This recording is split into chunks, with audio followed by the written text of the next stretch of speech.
Everyone, দেখতে পাচ্ছেন আমি আবারও ছাদ বাগানে একটা তুলসী গাছ নিয়ে চলে এসেছি। তুলসী গাছের অনেক কোয়ালিটি থাকে, রাম তুলসী, কৃষ্ণ তুলসী। তো এটা হচ্ছে খুব গুরুত্বপূর্ণ একটা তুলসী গাছ, সব জায়গায় সচরাচর দেখা যায় না। এটা হলো কৃষ্ণ তুলসী। যারা চেনে তারা বুঝতে পারবে এর অনেক উপকারিতা রয়েছে। বাড়িতে একটা তুলসী গাছ রাখা শুভ। কাশি হলে তুলসীর পাতা খুব গুরুত্বপূর্ণ একটা ভূমিকা পালন করে। কাশি না হলেও শরীরে একটা খুব সুন্দর রোগ প্রতিরোধের ক্ষমতা রাখে।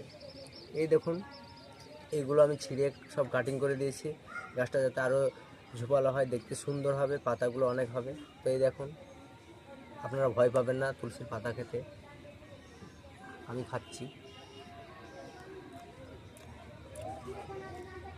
বেশ ভালো। তুলসী তো তুলসী, খুব সুন্দর। এভাবে একটা গাছ লাগাবেন।